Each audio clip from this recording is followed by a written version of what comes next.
Welcome back. Now, early this morning, Ed made crusted best end of lamb, and if you're looking for the perfect pudding to round off the meal, how about this one from JC? So, JC, spill the beans. That's an English phrase. Means get with it. No, it probably doesn't actually. No, but it means tell us more. Well, basically, it's an apple tatin, which is an apple tart tatin, which is going to be baked and caramelized with some star anise, vanilla. Now, the first important thing is making the caramel. I'm going to use some butter, some sugar, and then the spice, star anise and vanilla. I need a pan. Need an apple? It's a very straightforward recipe. Perfect, easy to make. You can make it in advance. Now, I'm putting the butter, unsalted butter, very important. Okay. Then I'm going to put the sugar. Yes. Very similar as making caramel with water. The differences of the butter, which is very unusual, is giving the glossy, that lovely, shiny, you know. Glossy finish. Toffee, like toffee. That's right. Now I'm going to put that on. In the meantime, we're going to peel the apples. Here you go. Thank you. Now, I'm sure you're going to ask me that question. Why do I use Granny Smith?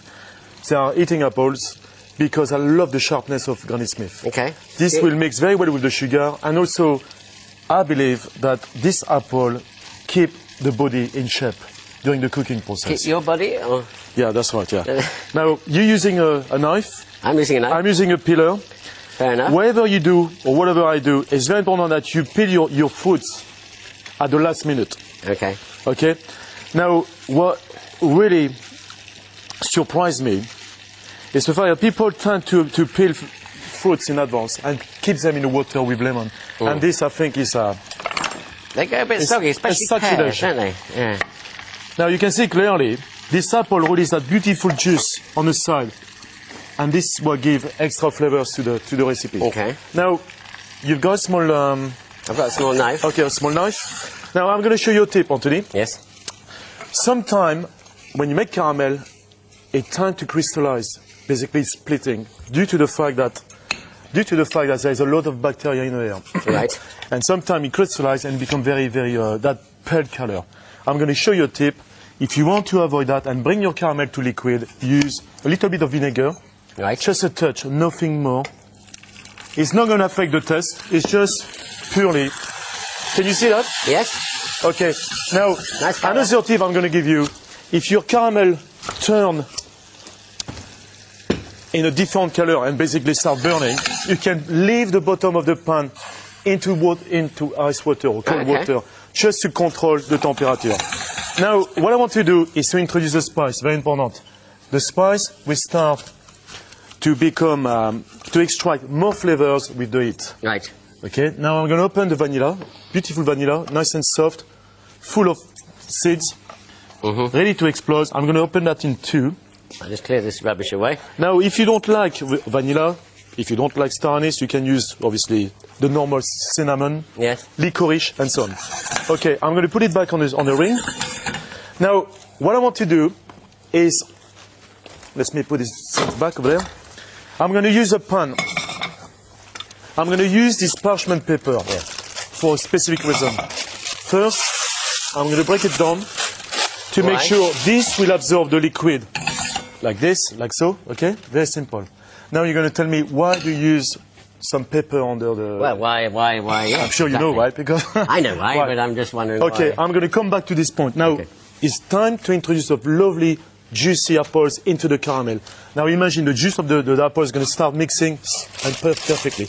Now, another tip, what you should not do is to add the puff pastry when this is hot. Therefore, you leave that, absolutely not. Leave that on the side. Does the pastry go soggy or what? Well, the thing is, puff pastry, what is puff pastry? It's basically flour and butter. Yeah. If that is made with something hot, the butter is going to start to soften, and you can't get the shape on a puff pastry. Therefore, I've got some here, and I've managed to make one in advance, which I cool off in the fridge, and you can see clearly, we end up with this.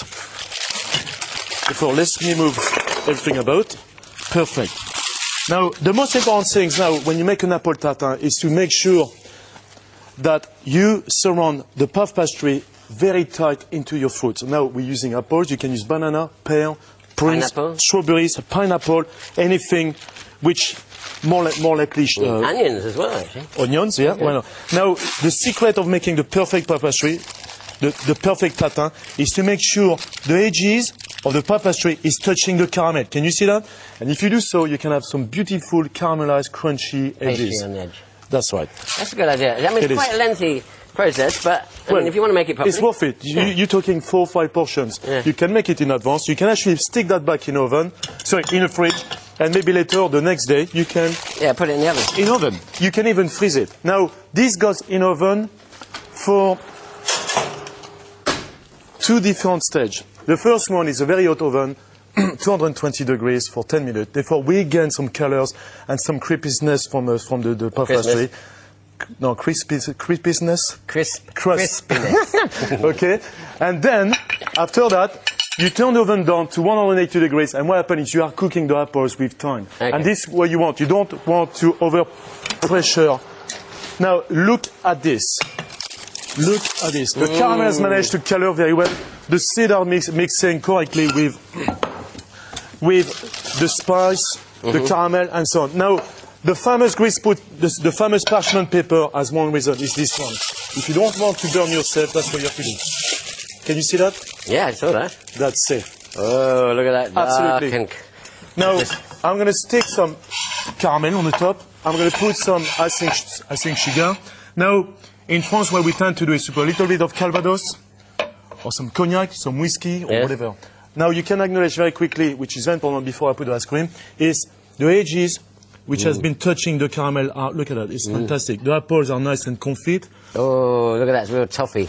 And the caramel is nice and it has that beautiful spice flavor. Now, I'm going to give you some ice cream. Yes. I've choose some caramel ice cream. I think it's a perfect combination, once again. There we are. Oh, I thought that was melted ice cream. I need my glasses on it. I need to use my finger, I'm sorry for that. There we are. Now the caramel. There we are, look at this. Perfect. I imagine for the family, on Sunday especially. And once again, as I said, you can make it in advance, put it back in oven at the last minute, and that's it. Voila. As they say, a perfect tart from Jean-Christophe. Perfect tart.